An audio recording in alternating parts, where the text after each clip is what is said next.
झापा झरमला भनेको पहिला पनि यो पुल लगेको ठाउँ होइन यो यहाँ फेरि पनि कति जति चाहिँ बिगार्दैछ पानीले पनि यहाँ वैशाख जस्तो महिना पनि यसरी भएपछि यो पनि सस्तै हो त यो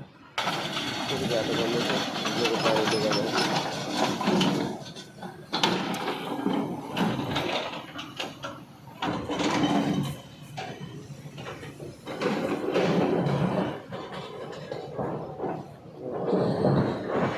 पहिला काठे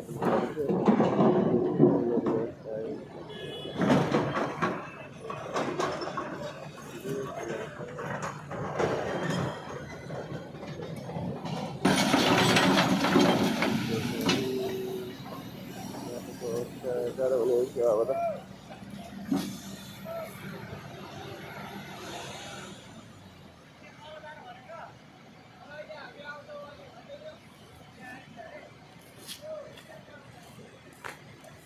यात्रा चाहिँ यो बेलासे तल्लोपट्टिको यो माई खोलामा चाहिँ यसरी यो नाली होम पाइपहरू पनि कटेर पल्लोपट्टि पानी गएकोले गर्दाखेरि यो बाटोबाट हिँड्नु नसक्ने अवस्था अनि बाटो चाहिँ यसरी अब यो बाटोबाट सधैँ चाहिँ यो पारीबाट गइन्छ बेलासे पुल काटेर बाइकबाट आजको यात्रा चाहिँ तय भयो कि अब यो नयाँ बाटो छ होइन गुनगुने हुँदै गुनगुने छिर्ने अरे कस्तो छ ट्राई गरौँला भनेर जाँदैछु अब किनकि त्यहाँ चाहिँ तर्नु नसकिने अवस्था आयो क्या त्यो खोला सबैले यतैबाट जानुपर्छ भने वहाँ पर बाइक पनि एउटा बसिरहेको छ त्यो बाइक पनि तर्न नसकेकोले गर्दा त्यहाँ बसिरहेको हो होइन त्यो पुलमा भत्काएर आएको छ सधैँ चाहिँ पुलबाटै तर्थ्यो बाइकहरू आज चाहिँ त्यहाँबाट पनि तर्न नसकेकोले गर्दाखेरि चाहिँ त्यो वैशाखको दिनमा होइन यसरी पानी पर्नु भयो पानी परेर यसरी बिजोग बनायो यार झापा जाँदाखेरि त्यो खोलाले त निकै असर गर्ने रहेछ बर्खामा बिजोगै बनाउने रहेछ ती पनि फर्क्यो बाइक त फर्क्यो उतै गयो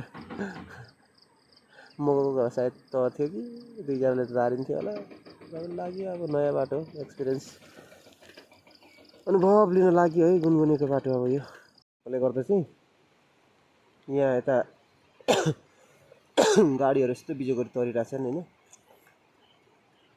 बेलासीको पुल बन्द भएकोले गर्दा म चाहिँ यताबाट आएको थिएँ यो गुनगुने छिर्ने बाटो होइन यहाँबाट यता टर्निङ हान्नुपर्ने रहेछ फर्स्टचोटि आएको बाटो चाहिँ यस्तै छ